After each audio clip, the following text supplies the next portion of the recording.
Quelques jours après les funérailles de mon mari, la famille de Laurent a dit « Nous voulons l'entreprise, les comptes, la maison, tout ». Mon avocat m'a supplié de réagir. J'ai dit « Faites comme ils veulent ». Tout le monde a pensé que j'étais devenue folle. Lors de la signature finale, j'ai accepté. Ils ont souri. Jusqu'à ce que leur avocat se fige en lisant. J'ai donné à la famille cupide de mon mari tout ce qu'ils demandaient. Leur avocat a lu une ligne. Et tous se sont figés. Bonjour à tous, je m'appelle Élise. Avant de commencer cette histoire, je vous invite gentiment à vous abonner à la chaîne, à laisser un like sur cette vidéo et à commenter d'où vous nous écoutez en ce moment. Votre soutien compte énormément. Merci et bonne écoute. Je me souviens du silence. Ce silence épais, presque palpable, qui s'était installé dans notre appartement du quartier Confluence à Lyon depuis 4 jours. 4 jours depuis que j'avais vu le cercueil de Laurent descendre dans la terre froide du cimetière de Loyasse. 4 jours depuis que j'étais devenue veuve à 62 ans. J'étais assise à la table de la salle à manger, les mains autour d'une tasse de café devenue froide depuis des heures. Par la fenêtre, le Rhône coulait sous un ciel gris métallique, indifférent à ma douleur. La pluie menaçait. Elle menaçait toujours en mars à Lyon. La sonnette a retenti. 1 fois, 2 fois, 3 fois, insistante, agressive même. Je n'ai pas bougé immédiatement. Je savais qui c'était. Je l'avais senti venir comme on sent l'orage avant qu'il n'éclate. Laurent m'avait prévenu. « Élise, quand je partirai, ils viendront vite, et ils voudront tout. » Je me suis levée lentement. J'ai ajusté mon cardigan noir, et j'ai respiré profondément. Mes mains tremblaient légèrement, mais pas de peur. De quelque chose d'autre. D'anticipation, peut-être. J'ai ouvert la porte. Devant moi se tenait Marguerite Fontaine, la mère de Laurent. 78 ans, cheveux teints en blond platine, trop maquillée pour une femme en deuil, manteau de fourrure synthétique gris qu'elle portait comme une armure. Elle s'appuyait sur une canne en bois verni, mais son regard était acéré, calculateur. Derrière elle, ses 2 autres enfants. Étienne, 48 ans, costume gris froissé, cravate mal nouée, bedaine naissante, regard arrogant de celui qui croit tout savoir.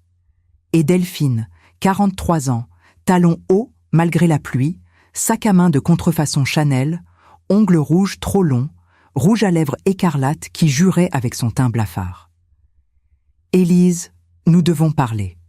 Maintenant, » dit Marguerite en entrant sans attendre mon invitation. Elle passa devant moi comme si c'était sa maison. Étienne et Delphine suivirent, évitant mon regard. Ils s'installèrent dans le salon. Marguerite prit place sur le canapé principal, celui où Laurent aimait lire le soir. Étienne s'affala dans le fauteuil en cuir. Delphine resta debout, inspectant les lieux avec un mélange de mépris et d'envie. « Jolie vue, » dit-elle avec un sourire faux. « Ça doit valoir cher, un appartement comme ça. » Je suis restée debout près de la porte, bras croisés. « Que voulez-vous » ai-je demandé calmement. Marguerite me regarda comme si ma question était ridicule. « Tu sais très bien ce que nous voulons, Élise. Laurent est parti. Que son âme repose en paix. » Elle fit une pause théâtrale, fausse piété. Mais la vie continue. Et nous sommes sa famille, son sang. Étienne se pencha en avant, coude sur les genoux, sourire carnassier. Nous savons qu'il avait une entreprise de technologie, Tech Vision Solutions. Nous savons qu'il y a des comptes bancaires, cette maison, des voitures, des investissements. Delphine croisa les jambes, ajusta son sac sur ses genoux. Laurent n'avait pas d'enfant, donc, légalement, nous avons plus de droit que toi sur sa succession. Son ton était suffisant, comme si elle récitait une leçon apprise par cœur. Marguerite hocha la tête. Nous ne voulons pas de conflit, Élise, vraiment. Mais soyons honnêtes, Laurent a construit tout cela pour sa famille, pour nous.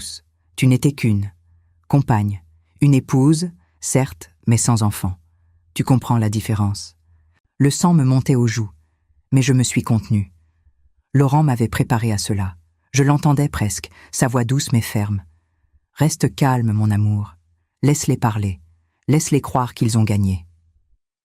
Étienne se leva, s'approcha de moi. Il était grand, imposant, mais je ne reculais pas.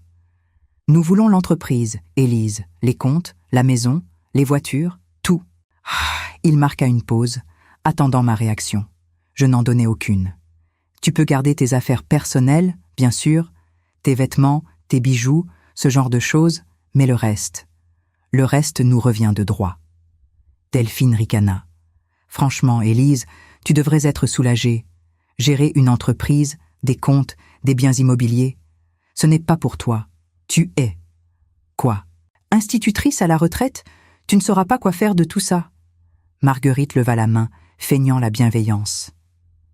Nous ne voulons pas te laisser sans rien, ma chère. Nous sommes généreux. Tu peux rester ici quelques mois, le temps de trouver un petit appartement ailleurs. Nous t'aiderons même financièrement. N'est-ce pas, Étienne? Étienne hocha la tête, magnanime. Bien sûr, on n'est pas des monstres. Je les regardais tous les trois. Marguerite, si sûre d'elle. Étienne, déjà en train de calculer combien il pourrait revendre tout ça. Delphine, déjà en train de choisir quelle pièce elle prendrait pour elle. Il ne savait pas. Il ne savait rien. Je pris mon téléphone dans la poche de mon cardigan. Je composai un numéro, une sonnerie, 2. Maître Rousseau, c'est moi, ils sont ici. Oui, faites comme convenu. Je raccrochais. Les trois me fixaient, interloqués. Mon avocat va préparer les papiers, dis-je simplement. Vous aurez ce que vous demandez. Le silence tomba comme une chape de plomb. Marguerite cligna des yeux, incertaine. Tu veux dire, tu acceptes? Comme ça? Sans te battre? Je hochai la tête. Oui, sans me battre. Étienne et Delphine échangèrent un regard, puis un sourire lent se dessina sur leurs lèvres. Eh bien, c'est très mature de ta part, Élise, dit Étienne, visiblement surpris mais ravi. Tu es plus intelligente que je ne pensais. Delphine rit, soulagée. Dieu merci. J'avais peur qu'on doive aller au tribunal pendant des années. Marguerite se leva, s'appuyant sur sa canne. Elle s'approcha de moi, posa une main gantée sur mon épaule. Tu fais le bon choix, ma petite. Laurent aurait été fier de toi, fier que tu ne déchires pas la famille. Je ne dis rien. Je les regardais partir, l'un après l'autre. Marguerite d'abord, fière comme un pont. Étienne, déjà au téléphone, probablement en train d'appeler son propre avocat. Delphine, se retournant une dernière fois pour regarder le salon, les yeux brillants de convoitise. La porte se referma derrière eux. Je restai immobile, seul dans le silence. Puis je retournai à la fenêtre. Le Rhône coulait toujours. Le ciel était toujours gris. Mais quelque chose en moi avait changé. J'avais mis en marche la première étape du plan de Laurent. Le plan en 7 étapes qu'il avait conçu avant de mourir. Le plan qui allait tout changer. Les jours suivants passèrent dans une étrange brume. Je continuais ma vie comme si de rien n'était. Je sortais acheter du pain à la boulangerie du coin, je prenais mon café au Café des Fédérations, je marchais le long du Rhône. Mais dans ma tête, je rejouais sans cesse les derniers mois avec Laurent. Les derniers mois où il avait tout planifié, tout prévu, tout anticipé. Je devais remonter en arrière pour comprendre comment nous en étions arrivés là. Comment un homme aussi bon, aussi généreux, avait pu concevoir un plan aussi implacable. C'était en 2022. Mars, déjà. Le mois maudit. Laurent était rentré de l'hôpital avec un dossier médical épais comme un roman. Il s'était assis à cette même table où j'avais attendu sa famille quelques jours plus tôt. Il avait posé le dossier devant lui, les mains tremblantes. « Élise », avait-il dit d'une voix blanche, « c'est un cancer. Pancréas. Stade avancé. » Les mots m'avaient frappé comme des pierres. « Combien de temps ?»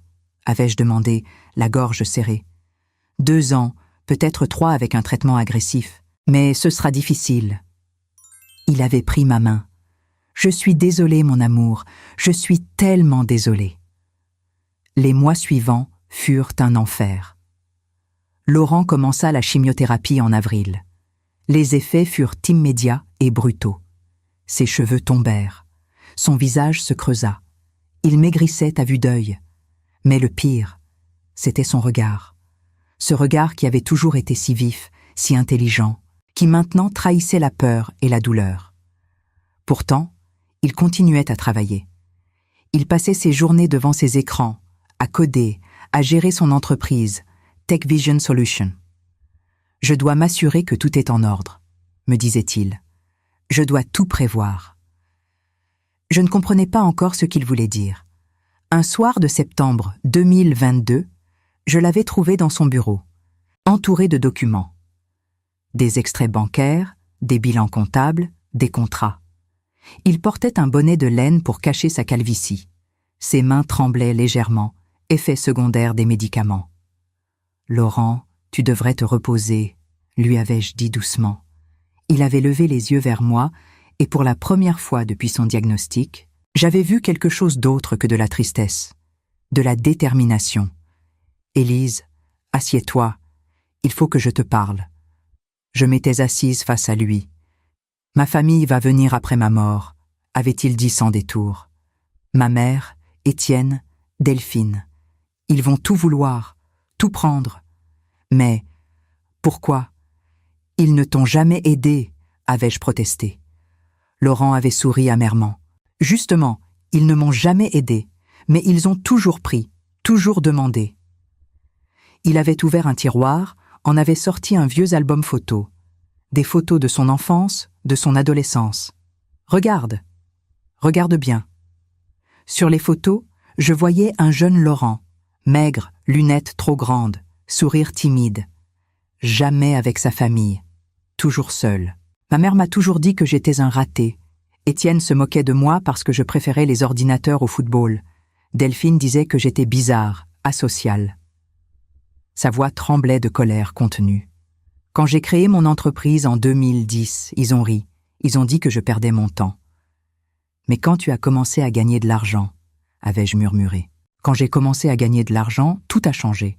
Subitement, j'étais leur fils bien-aimé, leur frère généreux. Il avait fermé l'album brutalement. Ma mère m'appelait tous les mois. « Laurent, j'ai besoin de 1 000 € pour ceci, 2 000 pour cela. » Étienne voulait que je finance ses projets ridicules. Delphine me demandait de payer son loyer.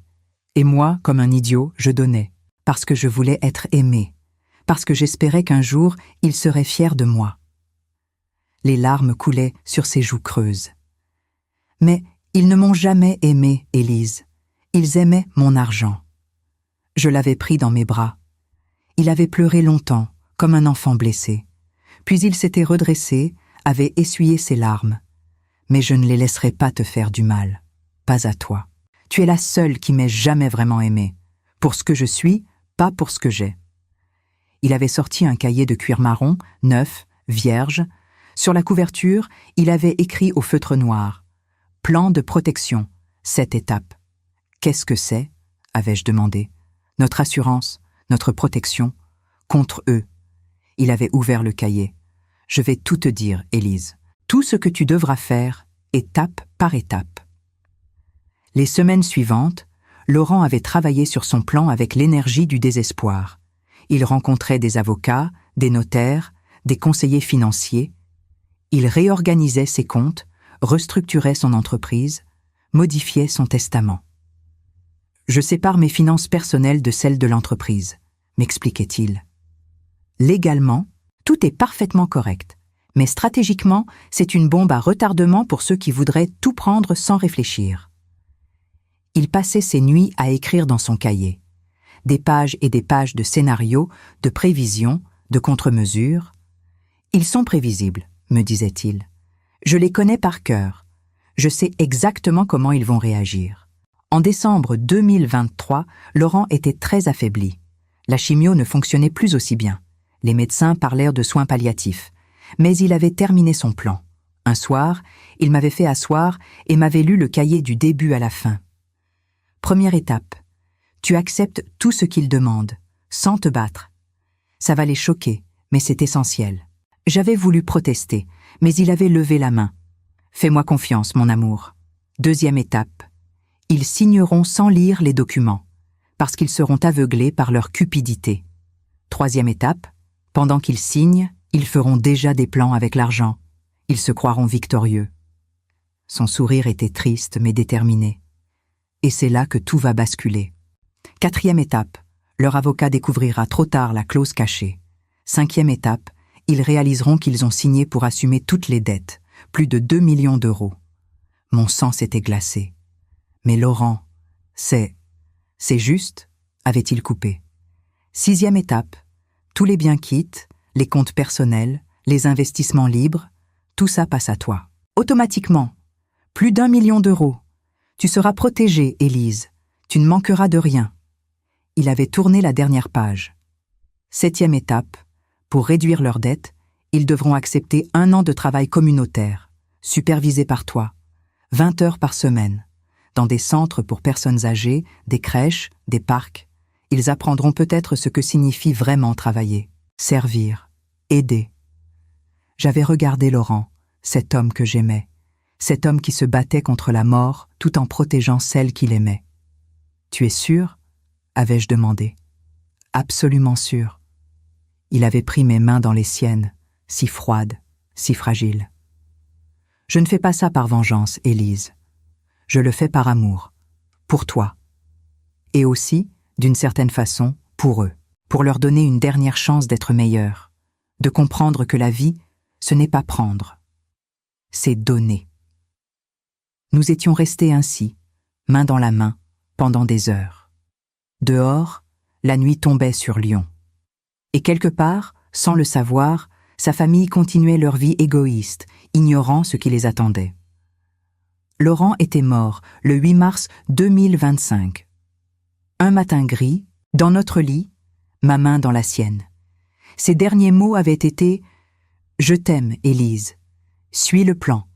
Fais-moi confiance. » Et maintenant, 4 jours après son enterrement, j'avais lancé la première étape.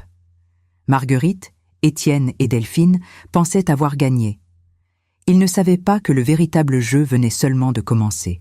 1 semaine s'était écoulée depuis la visite de la famille Fontaine. 1 semaine pendant laquelle j'avais dû jouer mon rôle à la perfection. La veuve résignée, presque soulagée de ne pas avoir à gérer l'héritage compliqué de son défunt mari. J'avais même reçu un appel de Delphine, qui avait pris un ton mielleux pour me dire « Tu sais, Élise, nous apprécions vraiment ta maturité dans tout ça.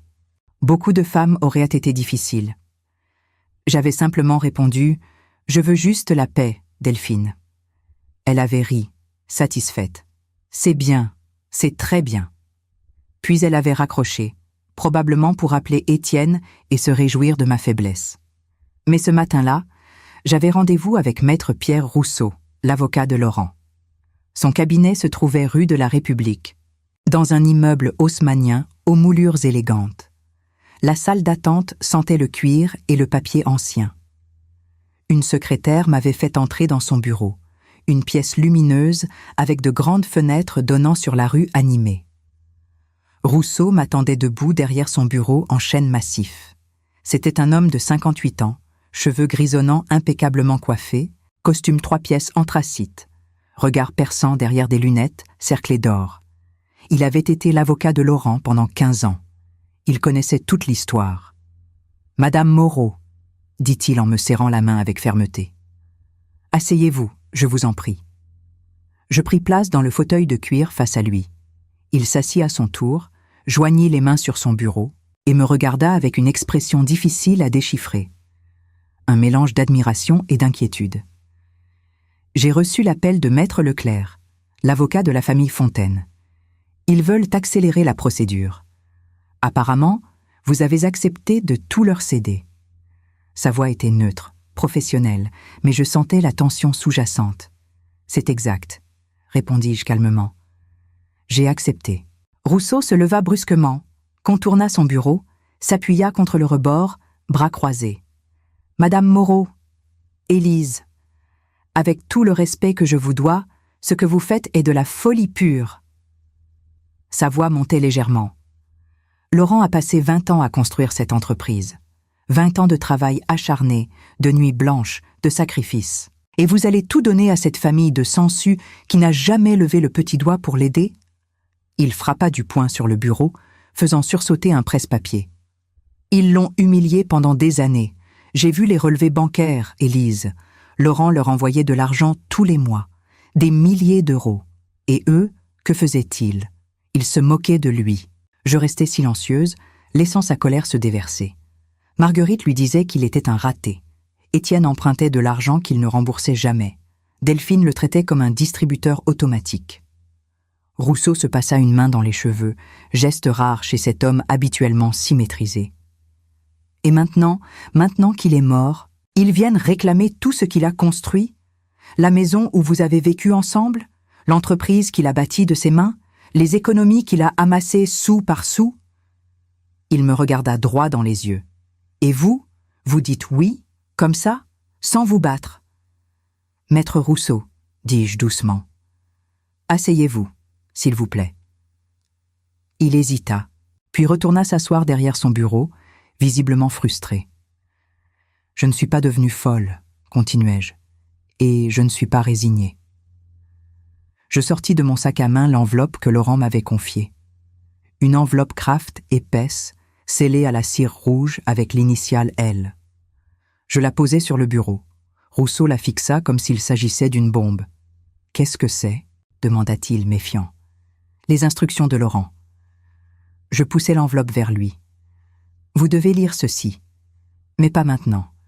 Seulement au cartorio, au moment exact où je vous le dirai. » Rousseau prit l'enveloppe, la soupesa. « Laurent m'a parlé d'un plan, » dit-il lentement. « Avant de mourir, il m'a dit que vous alliez faire quelque chose que personne ne comprendrait, que je devais vous faire confiance. » Il leva les yeux vers moi. « C'est ça? C'est le plan ?» Je hochai la tête. « C'est le plan. Un plan en 7 étapes. » Rousseau ouvrit un tiroir, y plaça l'enveloppe comme s'il s'agissait d'un trésor. Laurent était un homme brillant, mais même lui. Comment peut-il protéger quelqu'un depuis la tombe ? Vous verrez, répondis-je simplement. Faites-moi confiance, comme Laurent vous l'a demandé. Il y eut un long silence. Puis Rousseau se pencha en avant, mains jointes. Très bien, je vous fais confiance. Mais dites-moi au moins une chose. Est-ce que vous allez vraiment tout perdre ? Non, répondis-je avec un petit sourire. C'est eux qui vont tout perdre. Son regard s'illumina légèrement. Dans ce cas, Madame Moreau, je serai ravie d'assister à ce spectacle. Quand aura lieu la signature ?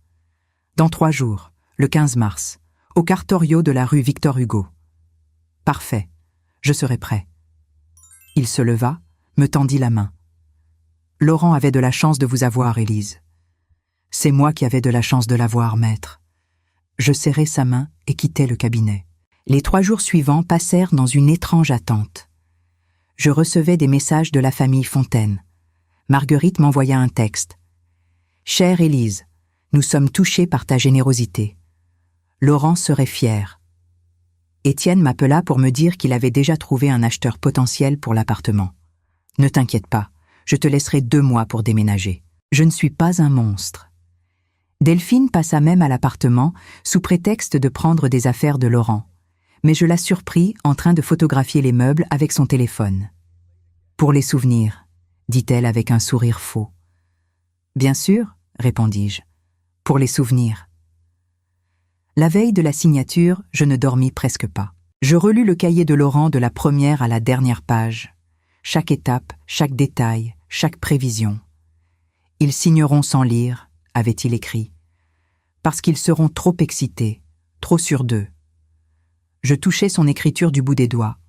Cette écriture que je connaissais par cœur.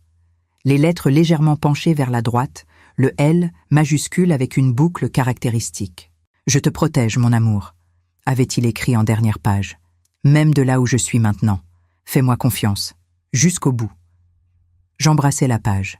« Je te fais confiance, Laurent. Jusqu'au bout. » Le 15 mars arriva.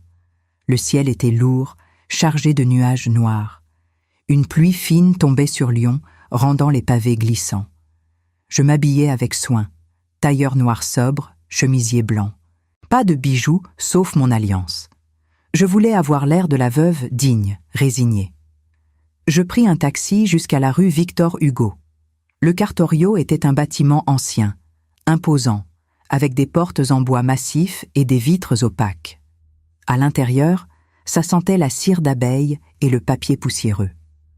Le notaire, maître du bois, un homme de 68 ans aux cheveux blancs et aux lunettes rondes, nous attendait dans une grande salle aux murs lambrissés de chênes sombres. « Bon, Chers auditeurs, avant de continuer, je vous demande gentiment, si vous ne l'avez pas encore fait, de vous abonner à la chaîne et de laisser un petit like sur cette vidéo. Cela nous aide énormément à continuer à vous raconter ces histoires. Merci beaucoup. Et reprenons.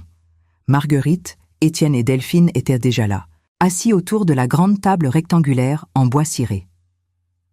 Leur avocat, Maître Leclerc, un homme gros et transpirant malgré la fraîcheur de la pièce, était au téléphone, l'air agité. Il raccrocha brutalement en me voyant entrer. « Madame Moreau, dit-il avec un sourire forcé, installons-nous, nous avons tous des emplois du temps chargés. » Rousseau entra derrière moi, mallette à la main, visage impassible. Il me lança un regard discret. J'inclinai légèrement la tête. Tout allait se jouer maintenant. Je pris place à la table, face à la famille Fontaine. Rousseau s'assit à ma droite, posant sa mallette avec un bruit sec sur le bois ciré. Marguerite me regardait avec un mélange de condescendance et de satisfaction mal dissimulée. Elle portait un tailleur beige trop serré, des bijoux dorés voyants, et son parfum capiteux emplissait la pièce. Étienne pianotait déjà sur son téléphone, probablement en train de calculer ses futurs revenus. Delphine se limait les ongles, l'air désintéressé, comme si tout ceci n'était qu'une formalité ennuyeuse avant de toucher le jackpot. Maître Dubois, le notaire, s'éclaircit la gorge. Il ouvrit un dossier épais devant lui, ajusta ses lunettes rondes sur son nez.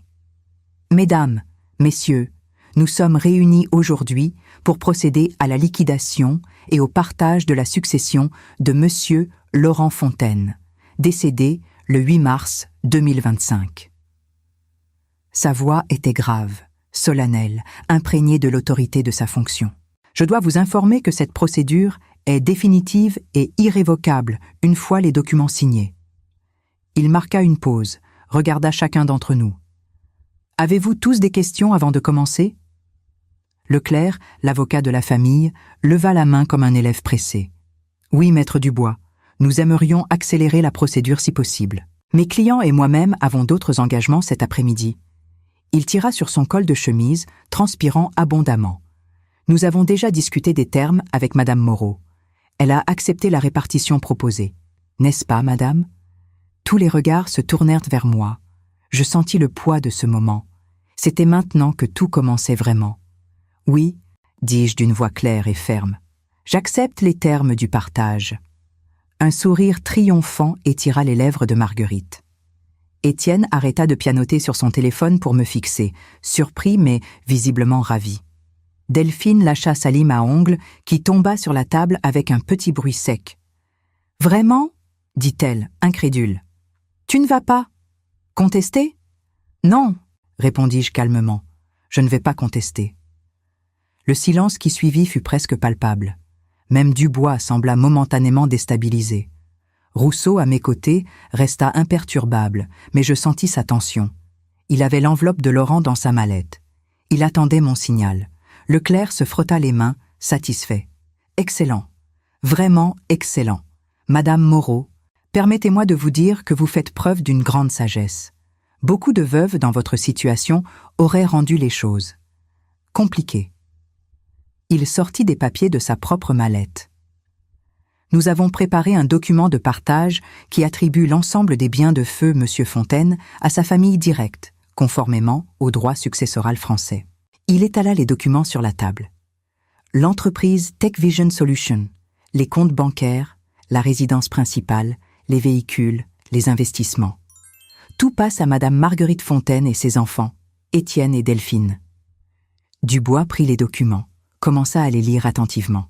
« Maître Leclerc, je dois vous rappeler que la veuve a des droits légaux sur... » « Qu'elle abandonne volontairement, » coupa Leclerc. « N'est-ce pas, Madame Moreau ?» Tous les yeux sur moi. J'inspirais profondément. Oui, j'abandonne volontairement mes droits. Marguerite se pencha vers moi par-dessus la table. « Élise, ma chère, je dois dire que je suis impressionnée. Tu aurais pu nous causer beaucoup de problèmes, mais tu choisis la voie de la raison. Laurent aurait été fier de toi. » Sa voix dégoulinait d'une fausse tendresse qui me donnait envie de vomir. Étienne ricana. « Franchement, Élise, je pensais que tu allais nous faire chier pendant des mois. Genre, Pleurer devant le juge, dire que tu méritais tout parce que tu as été une bonne petite épouse. Il rit plus fort. Mais non, tu es plus intelligente que ça, ou peut-être juste plus lâche. Delphine donna un coup de coude à son frère. Étienne, sois gentil.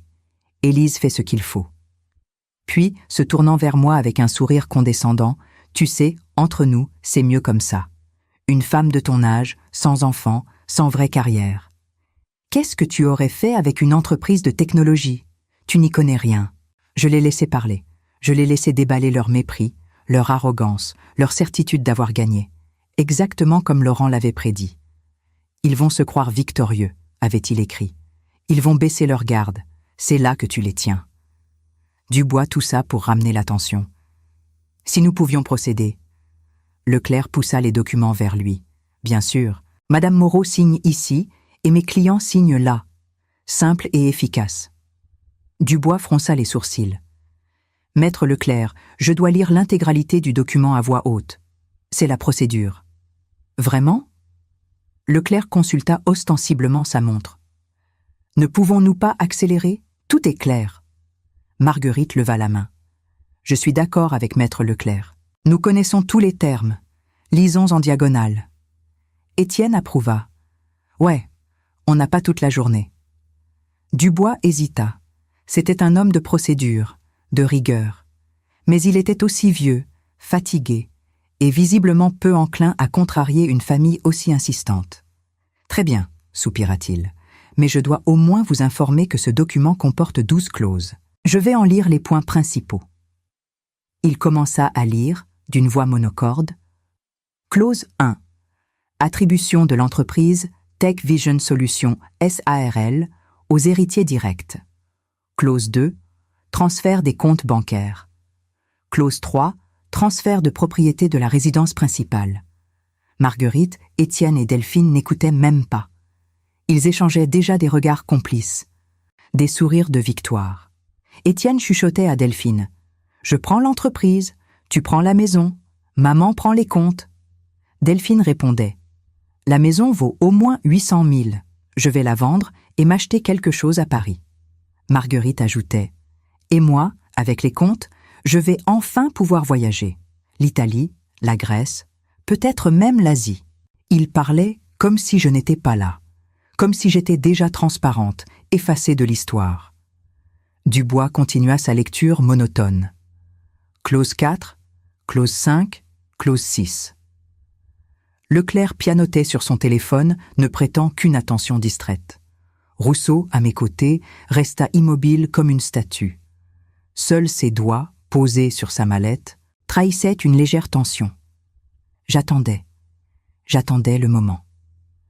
Clause 7, clause 8.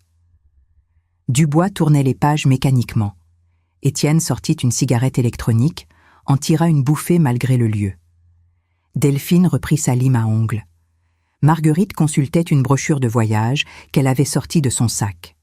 Clause 9, clause 10, clause 11. Dubois arrivait presque à la fin. Et enfin, clause 12. Il s'arrêta, fronça les sourcils. Relut la clause en silence. Son visage changea d'expression. « Maître Leclerc, je pense que vous devriez lire ceci. » Leclerc leva les yeux de son téléphone, agacé. « Quoi? Qu'est-ce qu'il y a ?» La clause 12, elle est inhabituelle. Leclerc soupira bruyamment, tendit la main. « Donnez-moi ça !» Il prit le document, parcourut la page rapidement. Puis il s'arrêta net. Son visage devint blanc comme un linge. Ses mains se mirent à trembler. « Qu'est-ce qu'il y a ?» demanda Marguerite, soudain inquiète. Leclerc ne répondit pas. Il relisait la clause encore et encore, comme s'il ne pouvait pas croire ce qu'il voyait. « Leclerc » aboya Étienne. « Qu'est-ce qui se passe ?» L'avocat leva lentement les yeux vers la famille Fontaine. Sa voix était rauque, à peine audible. « Vous ne pouvez pas signer ceci. »« Quoi ?» Delphine se redressa. « Pourquoi pas ?»« Parce que... » Leclerc posa le document sur la table comme s'il était radioactif. « Parce que vous n'avez pas lu ce que vous vous apprêtiez à signer. » Le silence tomba comme une chape de plomb. Marguerite arracha le document des mains de Leclerc. Elle lut. Ses yeux s'écarquillèrent. Elle porta une main à sa bouche. « Non, » murmura-t-elle. « Non, ce n'est pas possible. » Étienne lui prit le document, lut à son tour. Son visage passa du rouge au blanc en quelques secondes. « C'est une blague ?» Delphine leur arracha la feuille, lut et laissa échapper un cri étranglé. C'était le moment exact.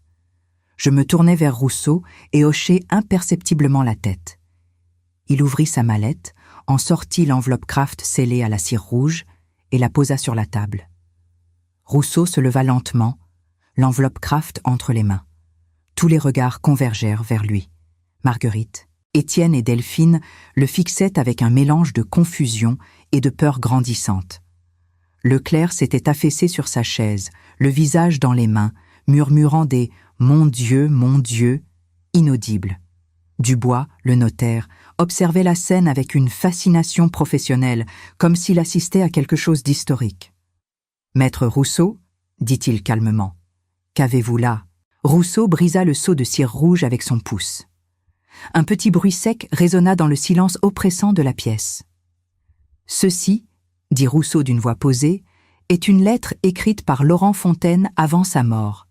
Une lettre qui explique exactement ce qui est en train de se passer en ce moment même. » Il sortit plusieurs feuilles manuscrites, l'écriture penchée et reconnaissable de Laurent couvrant chaque page.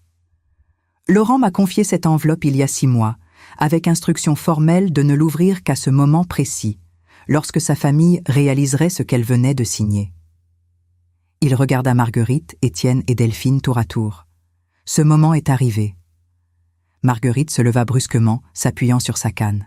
« Je ne comprends pas. Qu'est-ce que Laurent a fait ?» Rousseau déplia la première page et commença à lire d'une voix claire, presque cérémonielle. « Plan de protection. 7 étapes. Par Laurent Fontaine. Pour mon amour éternel, Élise. » Il marqua une pause. « Si vous lisez ceci, ma chère Élise, c'est que je suis parti. Et si ma famille est dans cette pièce, c'est qu'ils ont fait exactement ce que j'avais prévu. Ils ont voulu tout prendre. Et toi, ma courageuse épouse, tu as suivi mes instructions à la lettre. » Les larmes me montèrent aux yeux malgré moi. Entendre les mots de Laurent, lus à voix haute, c'était comme l'entendre me parler une dernière fois depuis l'au-delà. Rousseau continua. Première étape. Élise accepte tout ce que la famille demande, sans résistance, sans combat apparent. Cela les choquera, mais c'est essentiel. C'est le piège qui s'ouvre. Il leva les yeux vers moi. Madame Moreau a parfaitement exécuté cette étape. Puis, il se tourna vers la famille. Deuxième étape. La famille, aveuglée par la cupidité, signera les documents sans les lire attentivement. Elle fera confiance à son avocat qui, pressé ou négligent, ne vérifiera pas toutes les clauses. Leclerc gémit faiblement. « J'aurais dû. » « Vous auriez dû lire, » coupa Rousseau froidement. « Mais vous ne l'avez pas fait, exactement comme Laurent l'avait prévu. » Troisième étape, continua Rousseau en tournant la page. Pendant qu'ils signent, ils feront déjà des plans avec l'argent. Ils discuteront entre eux de qui prendra quoi, de ce qu'ils vendront, de comment ils dépenseront leur nouvelle fortune. Tout cela devant Élise, comme si elle était déjà invisible. Marguerite et ses enfants se figèrent. C'était exactement ce qu'ils avaient fait, mot pour mot. « Laurent, vous connaissez mieux que vous ne vous connaissiez vous-même, » dit Rousseau avec une pointe de mépris.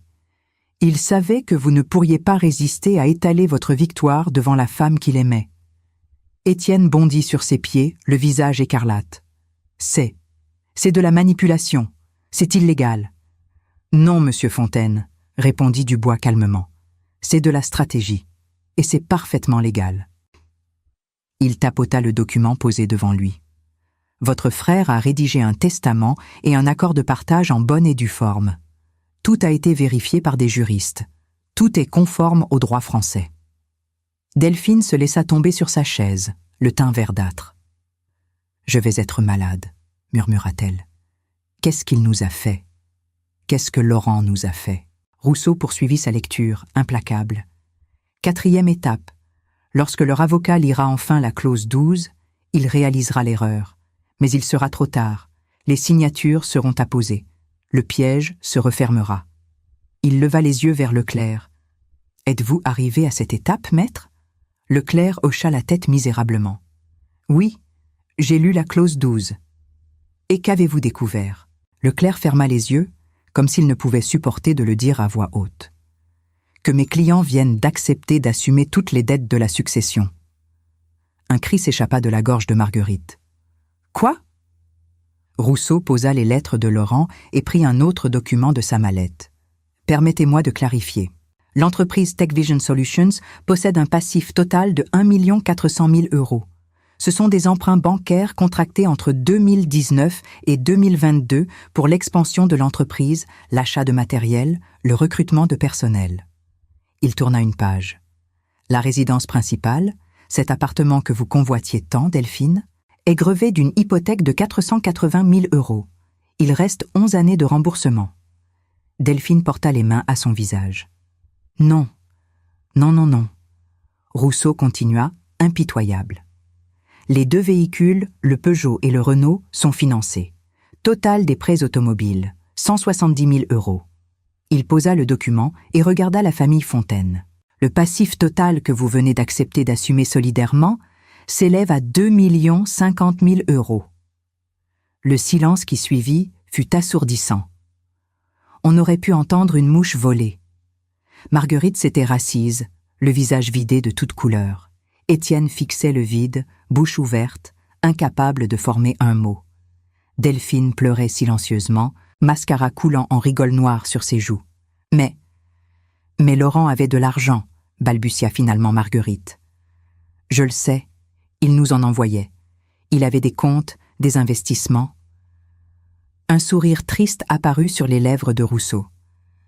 En effet, Laurent avait de l'argent, beaucoup d'argent, ce qui nous amène à la 5e étape. Il reprit les lettres de Laurent. Laurent avait intelligemment séparé ses finances personnelles de celles de son entreprise. C'est une pratique légale et courante pour les entrepreneurs. L'entreprise avait des dettes d'exploitation, oui, mais Laurent, personnellement, avait constitué un patrimoine privé considérable. Rousseau sortit d'autres documents. Compte personnel de Laurent Fontaine. 890 000 €, investissement libre de tout gage, actions, obligations, fonds divers, pour un total de 180 000 €.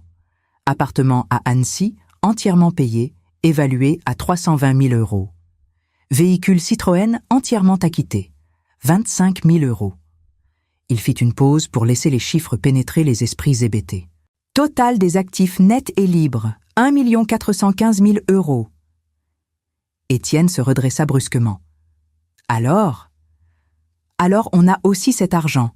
C'est bien. »« Non, » dit Rousseau simplement. « Non ?» répéta Étienne, la voix montant dans les aigus. « Comment ça, non ?» Rousseau se tourna vers moi.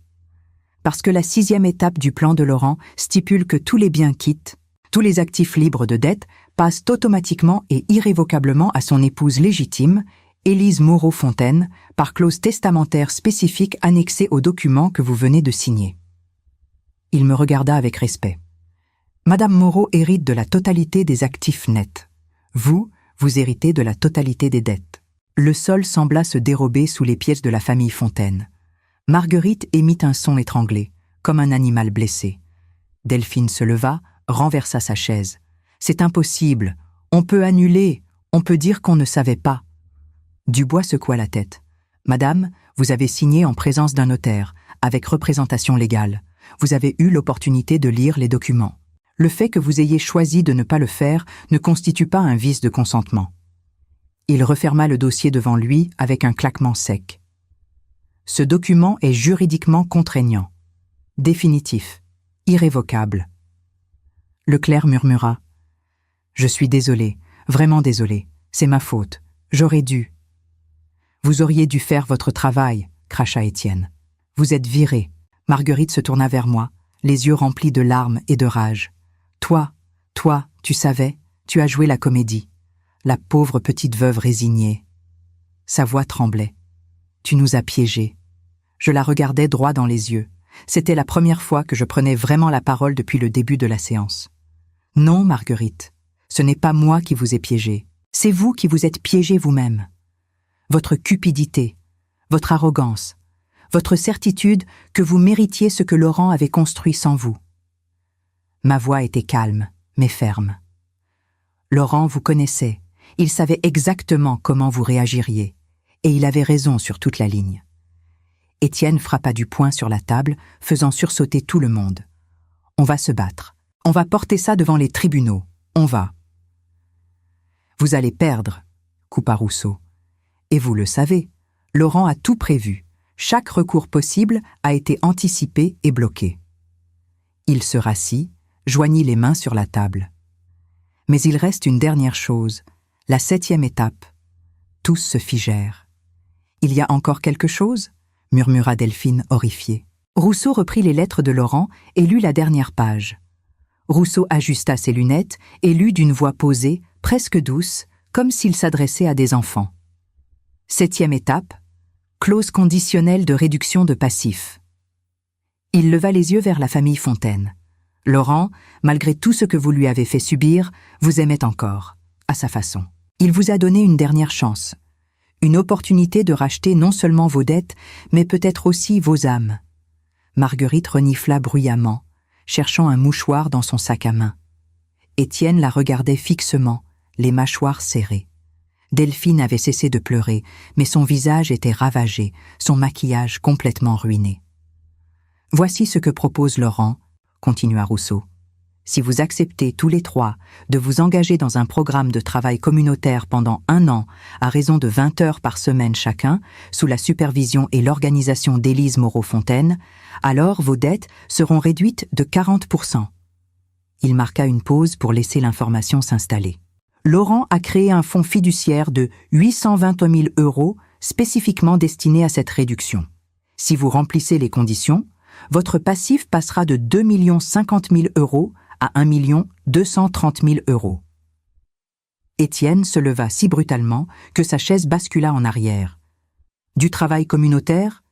Il veut qu'on fasse du travail communautaire ?» Sa voix résonnait dans la pièce, vibrante d'indignation et de rage. « C'est une humiliation. C'est dégradant. »« Non, monsieur Fontaine, » répondit Rousseau calmement. « C'est une leçon que votre frère a jugé nécessaire de vous donner. » Il consulta un document annexe.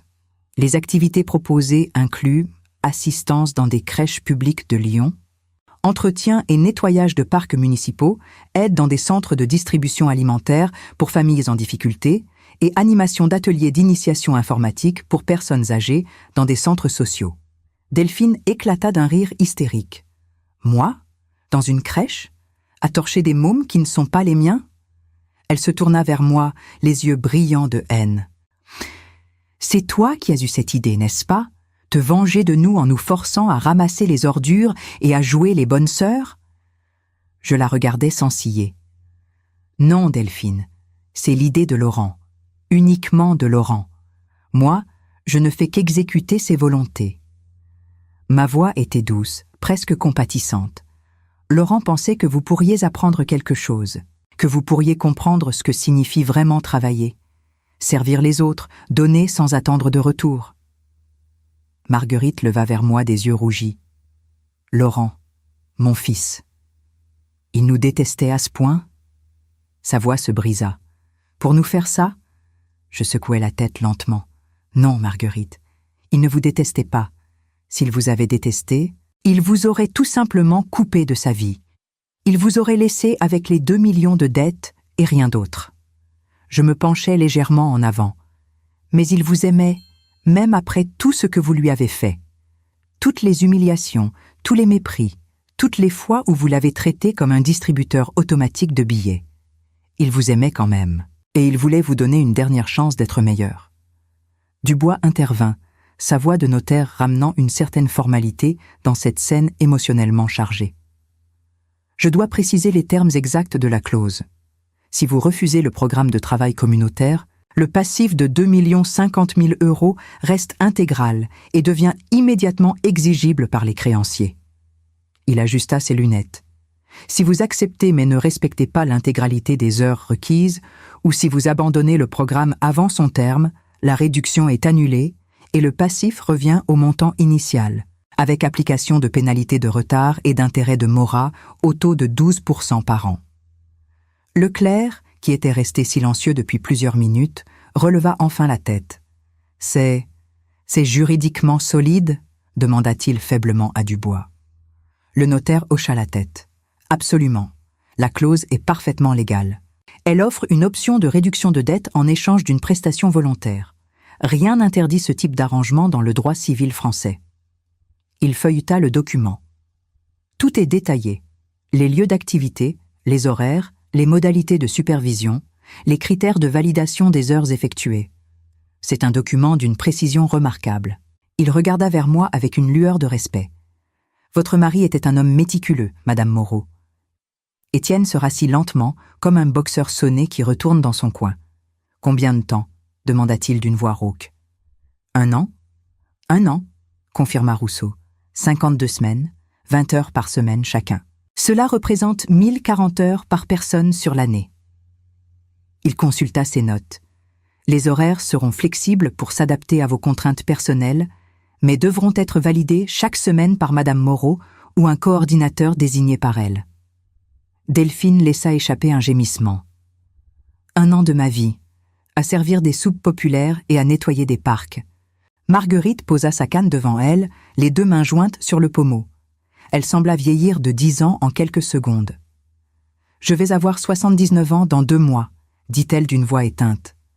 Laurent veut que je fasse du travail communautaire à presque 80 ans ? Rousseau feuilleta ses documents. Laurent a prévu cela. Pour vous, Madame Fontaine, les tâches seront adaptées à votre âge et à votre condition physique, principalement des activités d'accompagnement, de lecture aux enfants, d'aide administrative dans les centres sociaux. Rien qui ne mette en danger votre santé. Il releva les yeux vers elle. Votre fils vous connaissait bien. Il savait que vous utiliseriez votre âge comme excuse.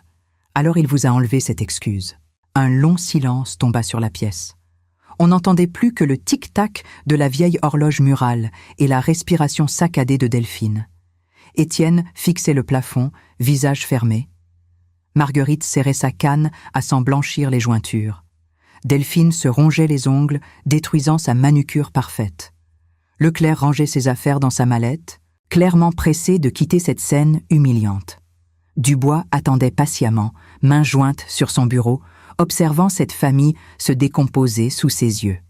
« Vous avez combien de temps pour décider ?» demanda finalement Étienne. Rousseau consulta le document.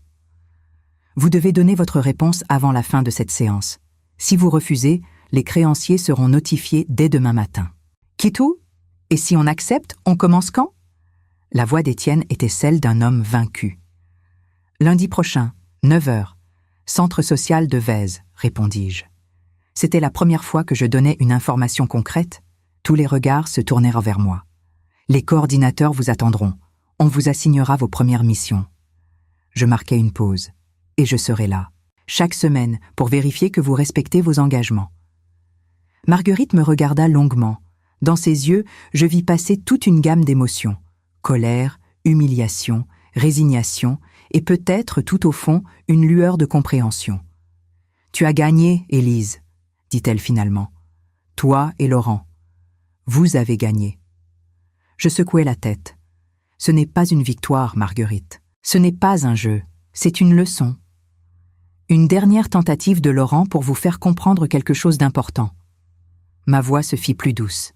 « Il voulait que vous appreniez ce qu'il avait dû apprendre seul, que la valeur d'une personne ne se mesure pas à ce qu'elle possède, mais à ce qu'elle donne. » Delphine laissa échapper un sanglot. « Je n'arrive pas à croire que Laurent nous détestait à ce point. »« Il ne vous détestait pas, » répétai-je patiemment.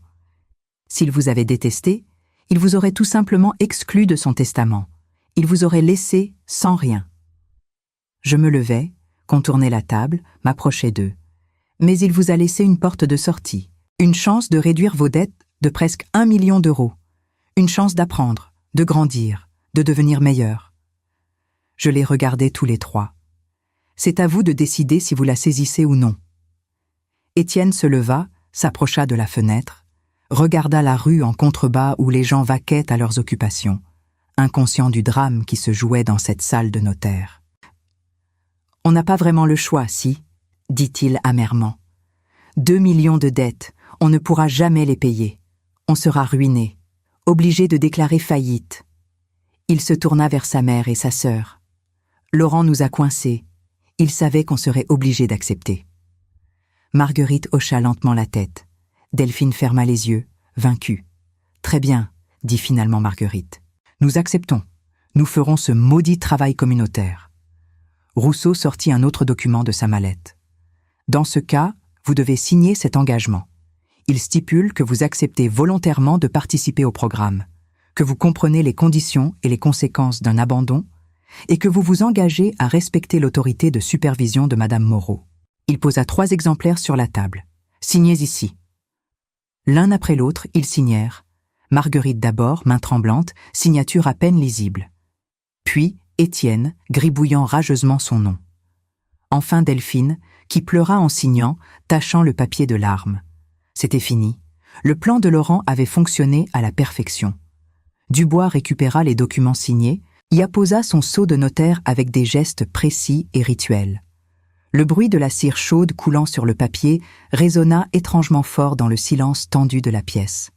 « Voilà, » dit-il en rangeant les documents dans des chemises officielles. « Tout est en ordre. L'engagement est juridiquement contraignant. Les créanciers seront informés de l'arrangement.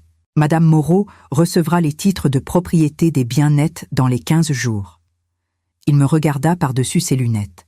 « Mes condoléances, madame, et mes félicitations pour la façon dont vous avez honoré les volontés de votre époux. » Marguerite se leva péniblement, s'appuyant lourdement sur sa canne. Elle sembla avoir vieilli de 20 ans en 1 heure. Son visage était gris, ses lèvres tremblaient.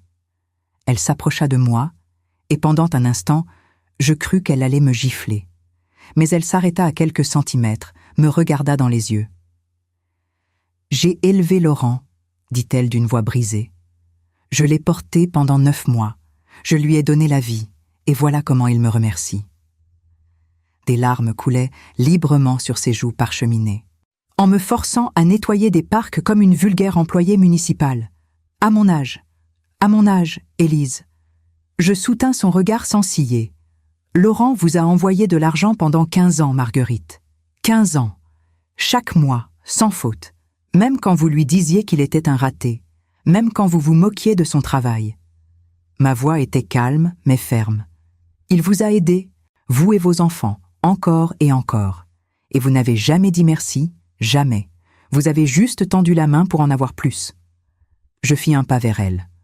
Alors oui, maintenant, vous allez travailler. Vous allez donner au lieu de prendre. Et peut-être, juste peut-être, vous comprendrez enfin ce que Laurent a vécu toute sa vie. Marguerite détourna le regard, incapable de soutenir la vérité dans mes yeux. Elle se tourna vers ses enfants. « Allons-y, sortons d'ici. » Étienne ramassa sa veste posée sur le dossier de sa chaise. Son visage était fermé, impénétrable, mais je voyais la rage contenue dans la crispation de sa mâchoire. « Lundi, 9 heures, centre de Vèze, » dit-il d'un ton morne. « On y sera. » Il jeta un dernier regard vers moi, un regard chargé de ressentiment et de quelque chose d'autre, de la peur peut-être, ou de l'incompréhension. Laurent était mon frère, je pensais le connaître, mais je me suis trompée. Je ne l'ai jamais vraiment connu. Delphine, elle, ne dit rien. Elle ramassa son sac, essuya son mascara coulé avec un mouchoir en papier froissé et suivit sa mère et son frère vers la sortie. Mais avant de franchir la porte, elle se retourna. « Est-ce que Laurent... » Sa voix se brisa. « Est-ce que Laurent nous haïssait vraiment ? Dis-moi la vérité, Élise. » Je réfléchis un long moment avant de répondre. « Non, Delphine, il ne vous haïssait pas. S'il vous avait haï, il ne vous aurait rien laissé. Ni dette, ni opportunité, rien. Il vous aurait effacé de sa vie. Je m'approchai d'elle. Mais il vous aimait assez pour vouloir vous changer, pour vous donner une dernière chance. C'est plus que de la haine, c'est de l'espoir. » Delphine me regarda, les yeux rouges et gonflés. Puis, elle hocha la tête imperceptiblement et sortit. La porte se referma derrière eux avec un claquement sourd. Je restai immobile, écoutant leurs pas décroître dans le couloir, puis dans l'escalier. Leclerc les suivit sans un mot, tête basse, mallette à la main, probablement conscient qu'il venait de vivre l'humiliation professionnelle de sa carrière. Quand le silence retomba complètement, Rousseau s'approcha de moi. « Madame Moreau, » dit-il doucement, « êtes-vous satisfaite ?» Je souris tristement. « Satisfaite n'est pas le mot, maître. Soulagée, peut-être. Laurent peut reposer en paix maintenant. » Dubois referma ses dossiers, rangea ses sceaux et ses cachets dans leurs écrins. « En 42 ans de carrière, dit-il en secouant la tête, je n'ai jamais vu quelque chose comme ça. C'était... » Il chercha le mot juste. « Magistral. Votre mari était un homme d'une intelligence rare, madame. » Il me tendit une enveloppe. « Ceci contient les documents attestant de vos nouveaux titres de propriété. Tout vous appartient désormais. Vous êtes une femme riche, Élise Moreau. » Je pris l'enveloppe, mais ne l'ouvris pas. L'argent n'a jamais été le but, maître Dubois. Le but était la justice et la protection. Laurent voulait me protéger, et il l'a fait, même de là où il est. Rousseau me raccompagna jusqu'à la sortie du bâtiment. Dehors, la pluie avait cessé. Le ciel restait gris, mais une lumière pâle perçait entre les nuages. Les pavés mouillés brillaient sous le soleil timide. « Qu'allez-vous faire maintenant » demanda Rousseau. « Vivre » répondis-je simplement. « Honorer la mémoire de Laurent. Utiliser cet argent pour faire du bien. Peut-être créer une fondation en son nom pour aider les jeunes entrepreneurs. Quelque chose qui aurait eu du sens pour lui. » Je regardais le ciel. « Et superviser le travail communautaire de sa famille. M'assurer qu'ils tiennent leur engagement. Qu'ils apprennent vraiment quelque chose. » « Pensez-vous qu'ils changeront » demanda Rousseau avec scepticisme. Je haussai les épaules. Je ne sais pas. Peut-être. Peut-être pas. Mais au moins, ils auront eu la chance. Laurent leur a donné ce que personne ne leur avait jamais donné. Une opportunité de se racheter. Je serrai la main de Rousseau. Merci, maître. Pour tout. Pour avoir cru en Laurent. Pour m'avoir fait confiance. C'était un honneur, madame Moreau. Un véritable honneur. Il s'inclina légèrement. « Si vous avez besoin de quoi que ce soit, n'hésitez pas à m'appeler. » Je promis que je le ferais, puis je m'éloignai lentement dans les rues de Lyon. Je marchais sans but précis, laissant mes pas me guider. Je passais devant la boulangerie où Laurent achetait toujours ses croissants le dimanche matin, devant le café où nous prenions nos petits déjeuners en terrasse au printemps, devant le cinéma où nous avions vu notre premier film ensemble, il y a plus de 20 ans. Chaque coin de rue portait un souvenir. Chaque pierre de ces vieux immeubles lyonnais semblait murmurer son nom. Laurent était partout dans cette ville, et maintenant, il était aussi en moi, dans chaque décision que je prendrais, dans chaque geste que je ferais pour honorer son héritage. Je m'arrêtais sur le pont Lafayette, regardais le Rhône couler sous mes pieds. L'eau était haute, rapide, chargée de la pluie des jours précédents. Le courant emportait tout, feuilles mortes, branches, détritus. Tout finissait par être emporté, sauf l'amour.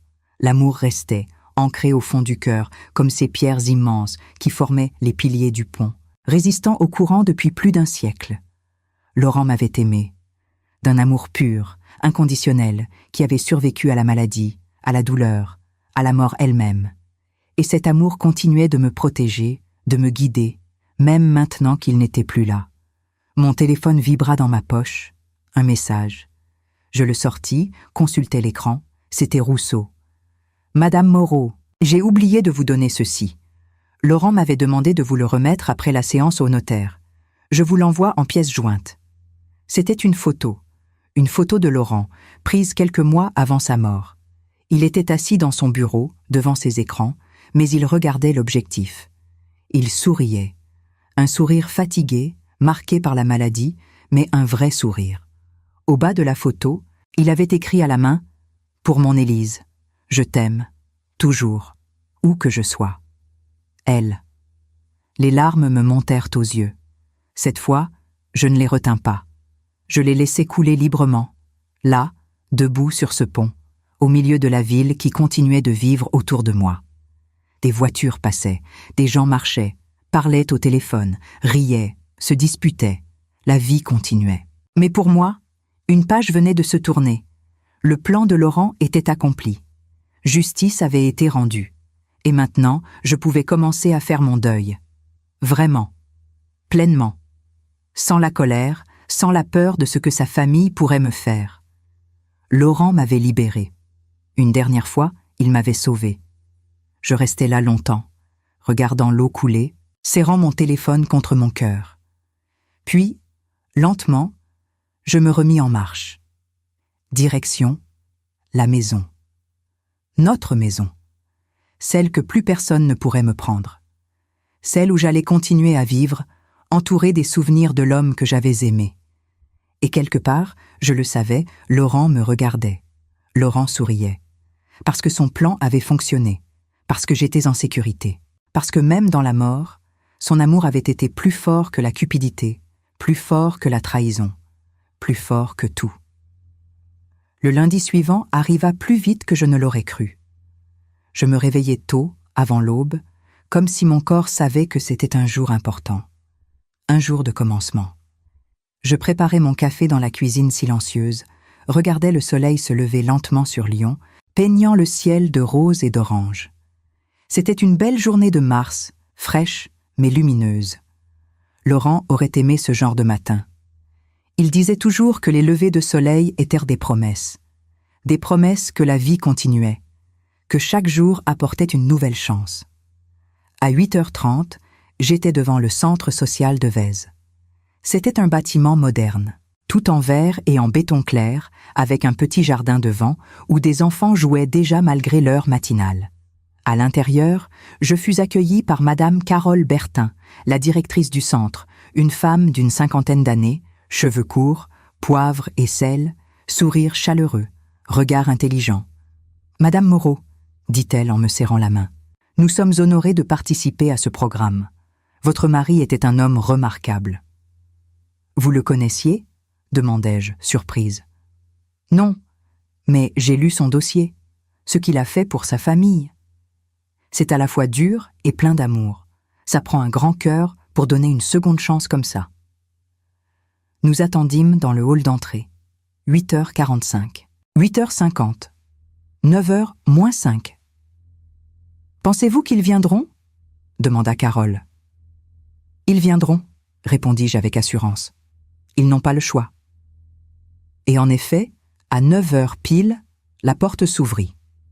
Marguerite entra la première, appuyée sur sa canne, vêtue d'un jogging gris démodé et d'un pull informe.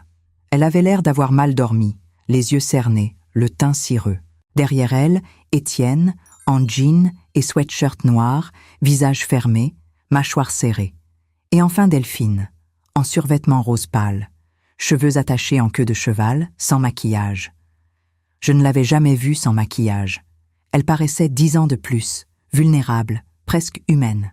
« Bonjour » dis-je simplement. Ils me regardèrent sans répondre. Marguerite s'approcha, se laissa tomber sur une chaise du hall avec un soupir épuisé. Nous sommes là, comme convenu. Sa voix était morne, dénuée de toute émotion. Que devons-nous faire ? Carole s'avança, souriante, professionnelle. « Bonjour à tous, je suis Carole Bertin, directrice du centre. Bienvenue. » Elle leur tendit des badges nominatifs. « Vous allez passer la journée avec nous aujourd'hui pour découvrir les différentes activités. Ensuite, nous établirons un planning adapté à vos disponibilités. » Étienne prit son badge sans un mot, le fixa à son sweatshirt comme s'il s'agissait d'une marque d'infamie. La matinée commença dans la section petite enfance. Une grande salle lumineuse, remplie de jouets colorés, de tapis d'éveil, de dessins d'enfants accrochés au mur. Une quinzaine de bambins entre 2 et 4 ans couraient, criaient, riaient. 3 éducatrices tentaient de maintenir un semblant d'ordre. « Bonjour !» lança l'une d'elles, une jeune femme blonde au sourire radieux. « Vous êtes nos nouveaux bénévoles ? Génial, on a vraiment besoin de bras supplémentaires. » Elle tendit un tablier à Delphine. « Aujourd'hui, c'est activité peinture. Tu peux aider les enfants ?» Delphine prit le tablier comme s'il était couvert de boue, le regarda avec dégoût. « Je ne sais pas comment. »« T'inquiète, c'est facile, » Suis-moi. Je regardais Delphine s'installer à une petite table entourée de 4 enfants excités brandissant des pinceaux. Son visage était un mélange de panique et d'incompréhension totale. Un petit garçon aux cheveux bouclés lui tendit un pinceau couvert de peinture rouge. « Madame, regarde, j'ai fait un dragon. » Delphine regarda la feuille barbouillée de rouge, de bleu, de jaune. « C'est très coloré, » dit-elle faiblement. « Tu m'aides à faire les écailles ?» demanda le garçon en lui prenant la main. Et lentement, presque malgré elle, Delphine se mit à peindre avec lui. Je vis quelque chose changer sur son visage, une crispation qui se relâchait, un début de sourire timide. Marguerite, elle, fut assignée à la bibliothèque du centre, une petite pièce calme tapissée de livres, avec des fauteuils confortables et des coussins au sol. « Vous pourriez lire des histoires aux enfants ?» demanda l'animatrice responsable, une femme d'une 60aine d'années, douce et patiente. « C'est l'heure du conte dans 20 minutes. » Marguerite s'assit dans le grand fauteuil désigné, prit le livre qu'on lui tendait. « Le Petit Prince », lut-elle à voix haute. « Je n'ai pas lu ça depuis. » Elle s'interrompit. « Depuis que je le lisais à Laurent, quand il était petit. » Sa voix se brisa légèrement. Les enfants arrivèrent, une dizaine de petits de 5 à 7 ans, et s'installèrent en cercle autour d'elle. Marguerite commença à lire. Sa voix était hésitante au début, puis se raffermit. Les enfants l'écoutaient, bouche ouverte, yeux brillants. « C'est quoi, apprivoiser ?» demanda une petite fille aux couettes rousses. Marguerite ferma le livre un instant, regarda la fillette. « C'est créer des liens, prendre soin de quelqu'un, le rendre important. » Elle marqua une pause. « C'est donner de son temps, de son attention, sans rien attendre en retour. » Les mots semblèrent la surprendre elle-même, comme si elle comprenait leur sens pour la première fois. La petite fille hocha la tête, satisfaite. « Comme maman avec moi. »« Oui, » murmura Marguerite, « comme une maman avec son enfant. » Et elle se remit à lire, les larmes aux yeux. Étienne, lui, fut envoyé dans le parc municipal adjacent au centre. Là, une équipe de jardiniers municipaux s'activait, ratissant les feuilles mortes, taillant les haies, ramassant les détritus. « Salut !»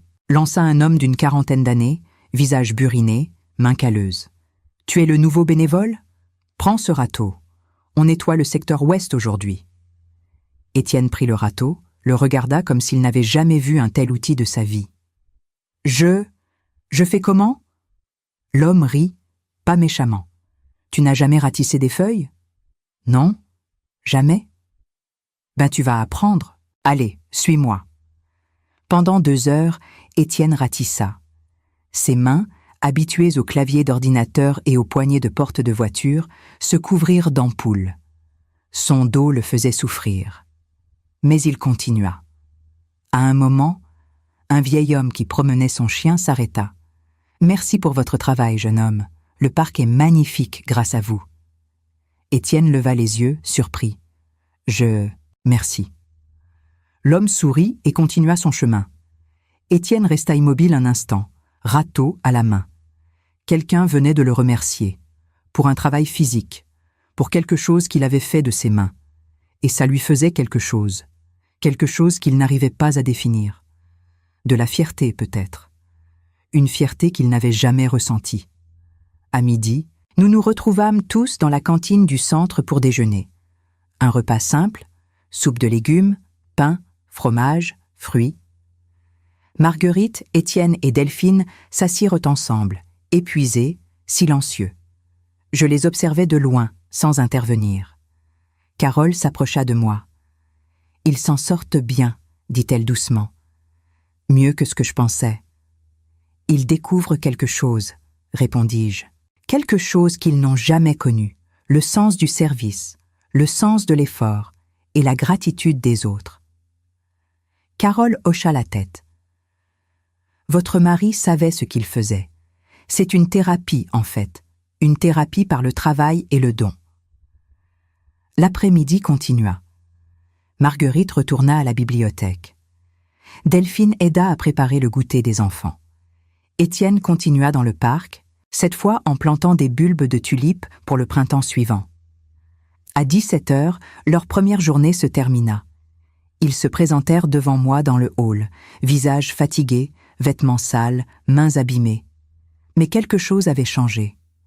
Une légère fissure dans leur carapace d'arrogance. C'était difficile, admit Delphine. Je suis épuisée. Mais vous avez tenu, répondis-je. C'est ce qui compte, vous avez tenu. Marguerite me regarda. Laurent voulait vraiment qu'on fasse ça pendant 1 an? Oui, 1 an. Pourquoi? Je réfléchis avant de répondre. Parce qu'il voulait que vous compreniez, que vous ressentiez ce qu'il a ressenti pendant des années. Travailler dur, donner sans compter. Et peut-être, juste peut-être, recevoir un peu de reconnaissance. Étienne baissa les yeux. On ne l'a jamais remercié, jamais, pour tout l'argent qu'il nous donnait. On trouvait ça normal. Oui, dis-je simplement. Vous trouviez ça normal. Le silence s'installa, lourd de regrets et de prise de conscience tardive. Puis Marguerite dit d'une voix brisée « Je regrette tellement, mais c'est trop tard. Laurent est parti. » Je ne pourrai jamais lui dire. Peut-être, répondis-je doucement, que la meilleure façon de lui dire maintenant, c'est de devenir les personnes qu'il espérait que vous deveniez. De terminer ce programme, d'apprendre vraiment. Et un jour, d'aider les autres comme vous avez aidé ces enfants aujourd'hui. Je posai une main sur l'épaule de Marguerite. Laurent vous aimait. Il ne vous aurait pas donné cette chance s'il ne vous aimait pas. Honorez son amour. Honorez sa mémoire. Marguerite hocha la tête, les larmes coulant librement maintenant. Étienne détourna le regard, mâchoire serrée, luttant contre ses propres émotions. Delphine pleura ouvertement, sans honte. Je les laissai partir. Je les regardais traverser le parking, monter dans leur voiture, repartir vers leur vie. Demain, ils reviendraient. Et après-demain. Et tous les jours pendant 1 an. Et peut-être, au bout de cette année, ils seraient différents. Peut-être pas. Mais au moins, ils auraient eu la chance que Laurent leur avait donnée. La dernière chance. Je restais seule devant le centre alors que le soleil déclinait sur Lyon. Le ciel se teignait de rose et de mauve. Une brise douce faisait frissonner les feuilles des arbres. Je fermai les yeux et je sentis la présence de Laurent. Pas une présence physique, mais quelque chose de plus profond. Une paix, une certitude. « Tu as réussi, mon amour », murmurai-je dans le vent. « Ton plan a fonctionné, je suis protégée. Et ta famille a une chance de devenir meilleure. » J'ouvris les yeux. Regardai le ciel qui s'assombrissait lentement. « Je vais continuer, je vais vivre, je vais honorer ta mémoire en faisant du bien avec l'argent que tu m'as laissé. Je vais créer cette fondation dont nous rêvions, pour aider les jeunes entrepreneurs, pour que ton héritage continue. » Une étoile apparut dans le ciel, la première de la soirée. Je souris. « Je t'aime, Laurent. Toujours, où que tu sois maintenant. Et merci. Merci de m'avoir aimé assez pour me protéger, même de là où tu es. » Je rentrai chez moi lentement, à pied, profitant de la douceur du soir. Les rues de Lyon s'illuminaient. Les gens sortaient des restaurants, des cinémas, des théâtres. La vie continuait. Ma vie continuait, différente, changée, mais elle continuait. Quand j'arrivai à l'appartement, je ne ressentis pas la solitude habituelle. Je ressentis quelque chose d'autre, de la gratitude, de la paix. Et au fond de mon cœur, la certitude absolue que Laurent m'accompagnerait toujours.